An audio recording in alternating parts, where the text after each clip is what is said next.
भगवान बुद्ध को जब ज्ञान प्राप्त हुआ तो ये बात फैल गई और लोग जानने के इच्छुक हो गए कि बुद्ध ने आखिर कौन सा विशेष ज्ञान प्राप्त किया है। संसार में पहले से ही ज्ञान का भंडार मौजूद था, तो बुद्ध ने ऐसा क्या अलग और नया जाना। एक दिन एक व्यक्ति बुद्ध के पास आया और बोला, हे बुद्ध, मैं एक ज्ञानी व्यक्ति हूं।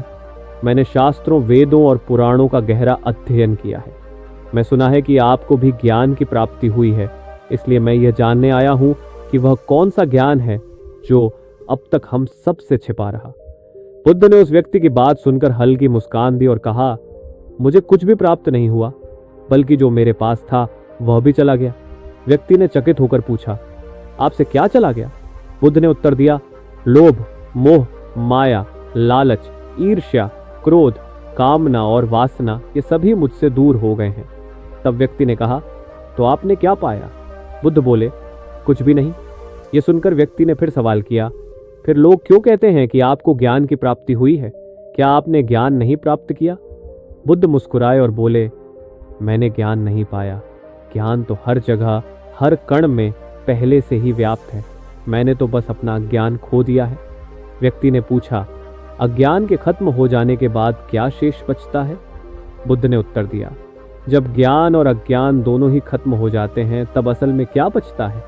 यह सुनकर वह व्यक्ति बुद्ध के चरणों में गिर पड़ा और बोला, हे बुद्ध, मैंने इस स्थिति पर कभी सोचा ही नहीं था। बुद्ध ने समझाया, मेरे पास जो कुछ भी था मैंने सब खो दिया। जब सब कुछ छूट गया तब मुझे यह महसूस हुआ कि जिन चीज़ों से मैं मोह कर रहा था, जिन्हें मैं पाना चाहता था, वे सत्य नहीं थी। फिर व्यक्ति ने पूछा, तो वह सत्य क्या था जो आपको प्राप्त हुआ? बुद्ध ने कहा, मैंने जब सब कुछ खो दिया तब सच्चा ज्ञान प्रकट हुआ।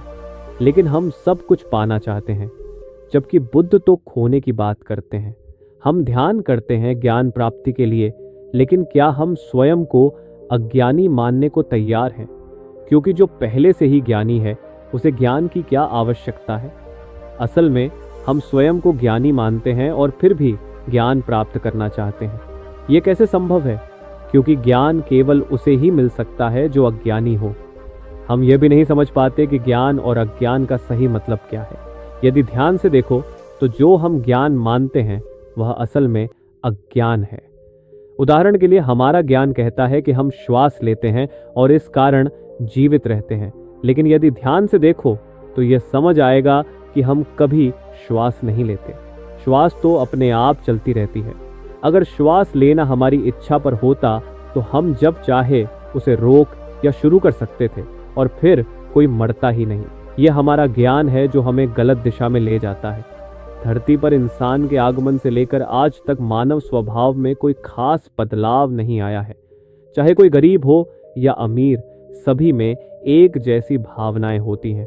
क्रोध, प्रेम, स्वार्थ और लालच। हर कोई एक दूसरे से आगे बढ़ना चाहता है।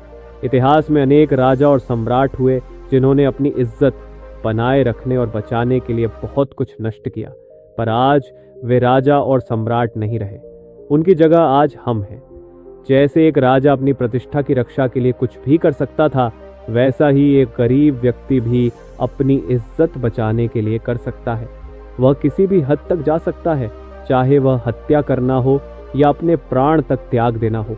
आखिर में चाहे वह राजा हो या गरीब व्यक्ति, दोनों की मृत्यु एक जैसी होती है। एक राजा युद्ध में अपने प्राण त्याग सकता है और एक गरीब व्यक्ति अपनी झोपड़ी के बाहर दम तोड़ सकता है, लेकिन मृत्यु की पीड़ा दोनों के लिए समान होती है। हजारों वर्षों से यह सब एक ही तरह से चलता आ रहा है, बस चेहरे बदलते रहते हैं। फिर भी हम इतने समझदार होकर भी कुछ नहीं सीखते और वही पुरानी गलतियां बार बार दोहराते हैं जिनके परिणाम हम जानते हैं। इसीलिए बुद्ध कहते हैं कि हम अज्ञानी हैं, क्योंकि जिस ज्ञान को हम अपना मानते हैं वही हमें सच्चाई से दूर ले जाता है।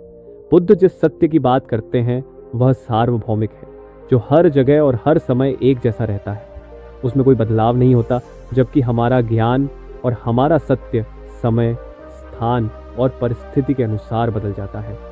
जो सत्य एक जगह सही है वह दूसरी जगह गलत हो सकता है। उदाहरण के लिए प्रेम और करुणा सार्वभौमिक सत्य हैं।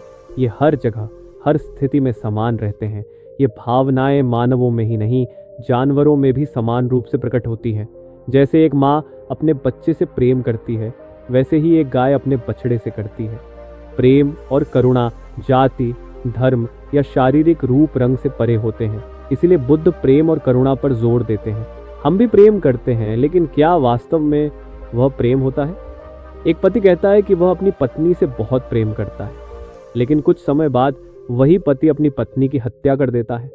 ये कैसे संभव है कि जहां पहले प्रेम था वहां अब क्रोध ने जगह ले ली? क्योंकि वहां असली प्रेम था ही नहीं, केवल शारीरिक आकर्षण था जो समय के साथ बदल गया। हमारा हर व्यवहार, चाहे वह प्रेम हो या कुछ और, हम अपने परिवार, समाज और आसपास के लोगों से सीखते हैं। हमारी बुद्धि हमारे आसपास के माहौल से निर्मित होती है। लेकिन आजकल के वातावरण में ऐसे विचार हमारे मन में भरे जा रहे हैं जो हमारी बुद्धि और समझ को विकृत कर रहे हैं। प्रेम एक प्राकृतिक प्रक्रिया है जो स्वयं प्रकृति की देन है और यह प्रकृति का हिस्सा है। प्रकृति हमसे बिना शर्त प्रेम करती है और हमारे हर प्रकार से ध्यान रखती है, लेकिन इसके बदले वह हमसे कुछ नहीं मांगती, जबकि हम इंसान प्रकृति को नष्ट करने में लगे रहते हैं। ये सच्चा प्रेम हमारे अंदर भी मौजूद है, लेकिन हम इसे भूल चुके हैं। आज जो प्रेम हम जानते हैं वह नकली है, स्वार्थ से भरा हुआ है। यह प्रेम हमने समाज और अपने आसपास के लोगों से सीखा है। समाज जैसा दिखाता है, हम भी वैसा ही करना चाहते हैं। हम चाहते हैं कि लोग हमें देखें और कहें, देखो इनमें कितना प्रेम है। लेकिन असली सत्य हमसे बहुत दूर नहीं है, वह हमारे अंदर ही है। हमने अपनी आंखों पर समाज की नकल और दिखावे की पट्टी बांध रखी है, इसीलिए हम अपने अंदर के सत्य को देख नहीं पाते। या कहें, हम इतने व्यस्त हैं कि ये सोचने का समय ही नहीं है कि जो हम कर रहे हैं उससे अलग कुछ और भी किया जा सकता है। अगर हम थोड़ी देर के लिए समाज द्वारा सिखाई गई बुद्धि को छोड़ दें और खुद को समझने की कोशिश करें, तो हम पाएंगे कि हमारे सबसे करीब हम खुद ही हैं। कोई भी और व्यक्ति आपको खुद से बेहतर नहीं जान सकता। अब सवाल उठता है, क्या आप सच में अपने बारे में कुछ जानते हैं या बस यूं ही जीवन जी रहे हैं? जन्म लेना और अंत में रोते चिल्लाते इस संसार से चले जाना इस जीवन का उद्देश्य तो नहीं हो सकता।